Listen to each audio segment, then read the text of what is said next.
Bem-vindos à nossa conversa de hoje. A gente vai explorar aqui uma ideia bem forte, né? Que veio de um artigo de blog. Qual ideia seria essa? A comparação entre programadores e deuses. Uau, forte mesmo. Pois é, a fonte é uma reflexão assim bem pessoal do Olivia Santos, e ele se inspirou num vídeo do Douglas Crockford. Ah, o Crockford, que era do JSON, aquele formato que a gente usa pra tudo hoje em dia na web, né? Esse mesmo.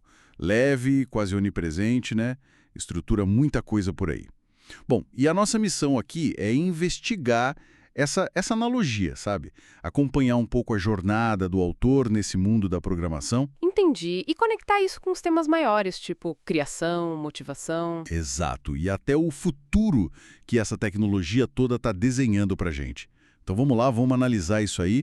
O ponto de partida é essa sacada do Crockford mesmo. Aquela dos pequenos deuses patéticos. Isso. A ideia é que, só digitando palavras, símbolos, o programador consegue dar vida a algo. Algo que tem comportamento próprio, né? É quase mágico. É um poder criativo bem único, né? De tirar algo do nada, praticamente. É uma imagem bem forte essa de deuses patéticos, não é? Assim, sugere um poder enorme de criar, mas ao mesmo tempo... Uma certa limitação, talvez. Sem aquela sabedoria total que a gente imagina para um deus. Exatamente. E o Crockford também fala de uma mudança, né? Ele lembra que antigamente programar era pura paixão. O pessoal fazia por gostar mesmo, sabe? Nas horas vagas, no fim de semana.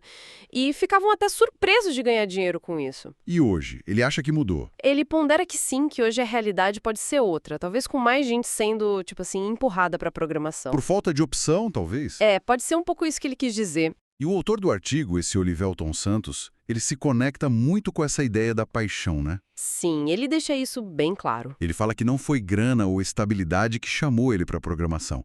Foi a habilidade mesmo, sabe? O que dá para fazer com ela. O potencial de construir coisas. Isso.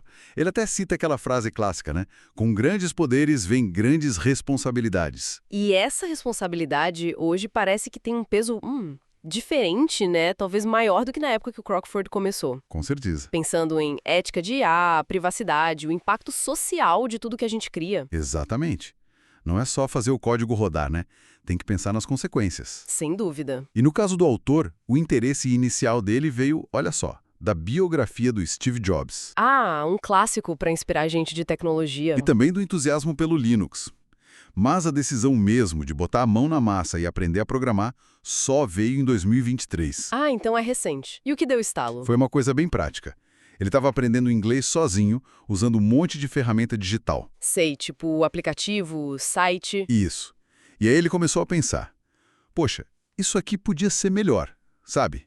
Deu aquela vontade de criar as próprias soluções. Que interessante. Então a necessidade pessoal foi o gatilho. Totalmente. E isso conecta perfeito com aquela ideia do Steve Jobs que o próprio autor cita, né? Qual delas? A de ligar os pontos. Essa mesma.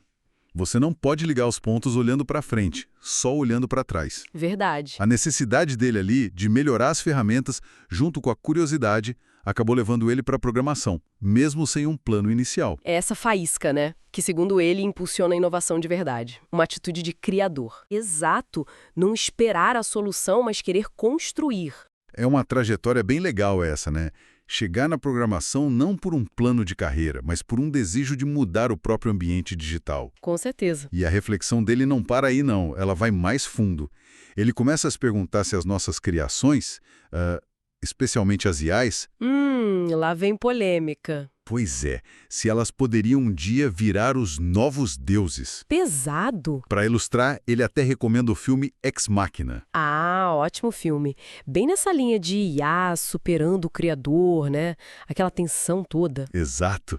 E ele menciona uma análise que o marcou muito, com uma frase, olha, é de arrepiar. Manda aí. Um dia, as máquinas nos olharão da mesma maneira que olhamos para os fósseis. Uau! Nossa, isso dá o que pensar, hein? Demais. Força a gente a confrontar a nossa própria perspectiva, né? Com certeza. O autor sugere que a gente tem essa tendência muito humana de se achar o centro de tudo. De querer controlar o universo à nossa volta. Isso. Essa visão meio egoísta, como ele coloca. Mas, pensando bem, será que essa visão egoísta não foi também um motor importante para a gente chegar onde chegou? Para inovar? Ah, sem dúvida impulsionou muita coisa. Querer controlar, entender, moldar o ambiente Faz parte da nossa história. Então, A questão que ele parece levantar não é tanto se foi útil no passado, mas se continua sendo, tipo, a melhor forma de pensar o futuro. entendi. Especialmente agora com as IAs ficando tão capazes. Exato. A pergunta fica no ar. Essa nossa mania de ser o centro de tudo é sustentável ou pode ser um ponto cego perigoso pra gente? É uma boa pergunta, então, para a gente ir amarrando as pontas. A programação, por essa ótica do autor, é mais que só técnica, né? Bem mais. Vira quase um ato de criação profunda, tipo uma faísca divina em pequena escala. Gostei dessa imagem, faísca divina em pequena escala. E com poder não só de mudar quem programa, mas talvez de redefinir o futuro da humanidade mesmo. Exato. E a análise toda nos deixa com aquela provocação final do autor, né? Um convite para a gente pensar sobre nosso lugar no mundo e o legado do que a gente cria. A gente gosta de se ver no controle, né? No comando. Sim, é confortável pensar assim, mas ele joga a dúvida. Este pode ser nosso maior erro como espécie. Será que estamos dispostos a mudar? É isso. Isso mesmo. Fica aí, né? Uma questão bem incômoda, mas muito necessária para a gente refletir.